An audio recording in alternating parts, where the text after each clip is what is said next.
Entrapment of the Mind by Rob James.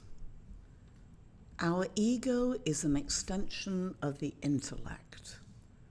When we create the belief that our limited self, that our ego knows, believes something, we begin identification with the intellect as our sense of self.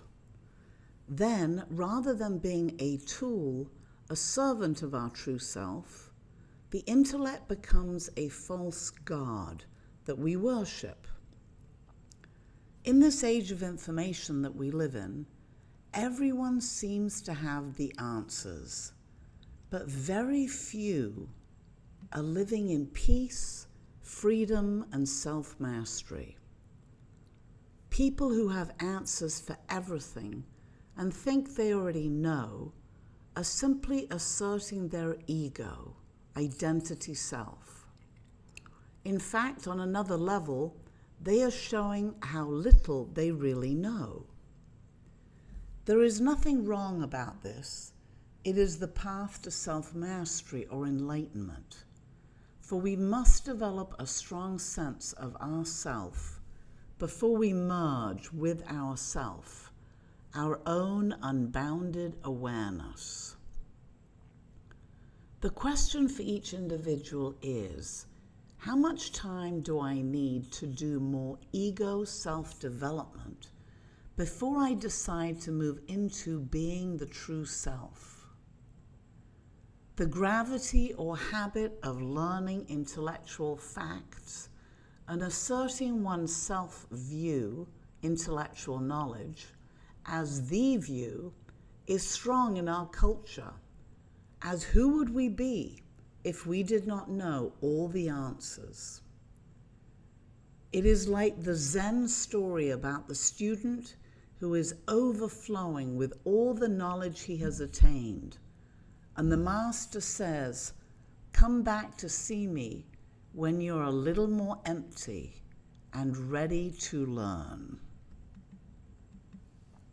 We as a culture believe in the force of the ego, that asserting our knowledge and ability is real power, and we are always right at lower levels of consciousness.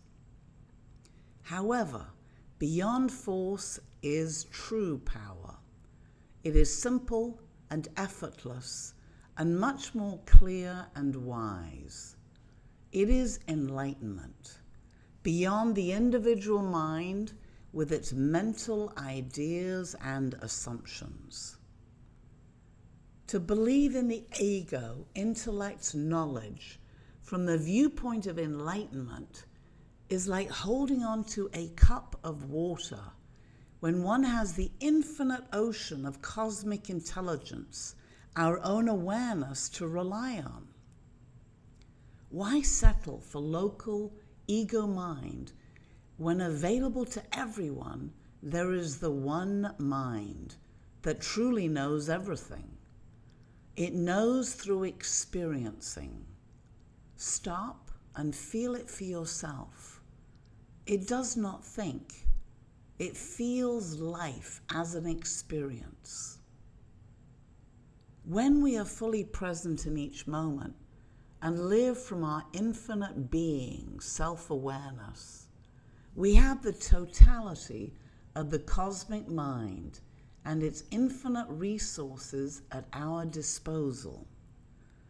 This is how we tap into intuitive genius and effortless creative power, living in the flow, being in the zone.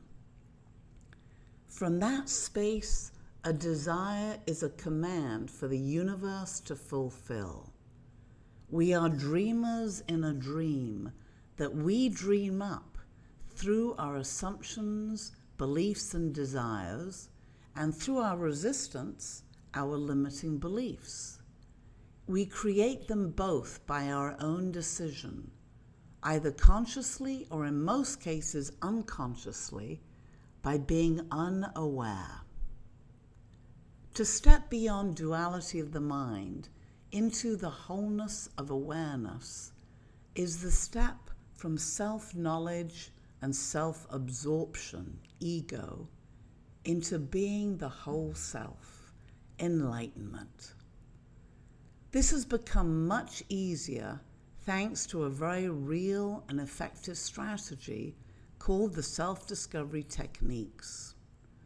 We now can go beyond desiring and resisting from the mind and create clarity and wisdom and anything else our heart desires. Find out for yourself how this amazing next step for humanity is rapidly unfolding. The self-discovery life mastery process is the most evolutionary and revolutionary strategy currently available to rapidly accelerate the self-mastery process.